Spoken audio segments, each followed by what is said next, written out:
With reports of dozens killed by Israeli strikes overnight in Gaza, UN officials often lamented how they were running out of words to describe the unfolding tragedy and humanitarian catastrophe.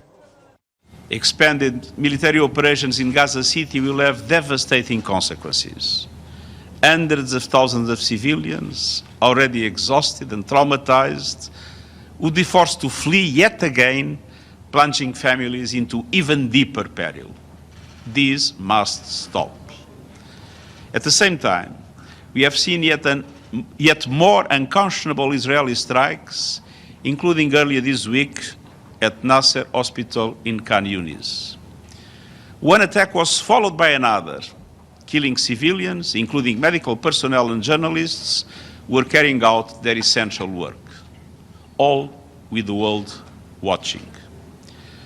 I know so many of the reporters here, along with us, have lost their colleagues.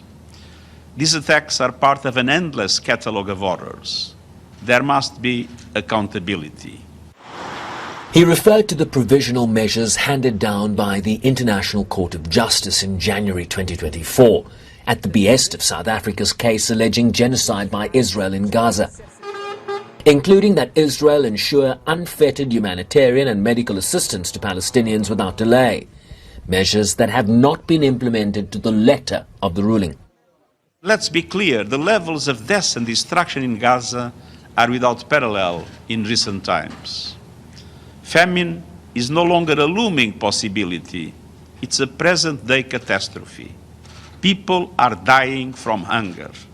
Families are being torn apart by displacement and despair. Pregnant women are facing unimaginable risks. And the systems that sustain life, food, water, healthcare, have been systematically dismantled. These are the facts on the ground. And they are the result of deliberate decisions that defy basic humanity.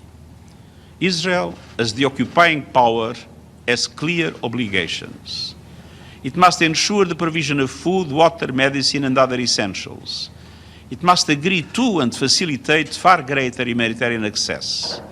It must protect civilians and civilian infrastructure. And it must end the destruction of that which is indispensable for the survival of the civilian population. While in the West Bank, the Secretary-General warned of an alarming situation, pointing to military operations, settler violence, demolitions and discriminatory policies driving displacement of Palestinians and deepening vulnerabilities. The recent approval of a plan for the construction of thousands of settlements in the EU area would effectively separate the northern and southern West Bank, an existential threat to the two-state solution. I repeat, the Israeli settlements in the occupied West Bank, including East Jerusalem, have been established and are being maintained in violation of international law. Israel must cease such actions and comply with its obligations. There is no military solution to the conflict. I appeal once again for an immediate and permanent ceasefire, unfettered humanitarian access across Gaza, and the immediate and unconditional release of all hostages. Starvation of the civilian population must never be used as a method of warfare. Civilians must be protected. Humanitarian access must be unimpeded.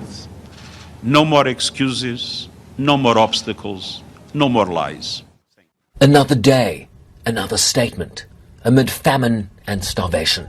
Evacuation orders, military escalation, hostages in captivity, and no clear end to this war in sight. Sherwin Ricepees, SABC News, New York.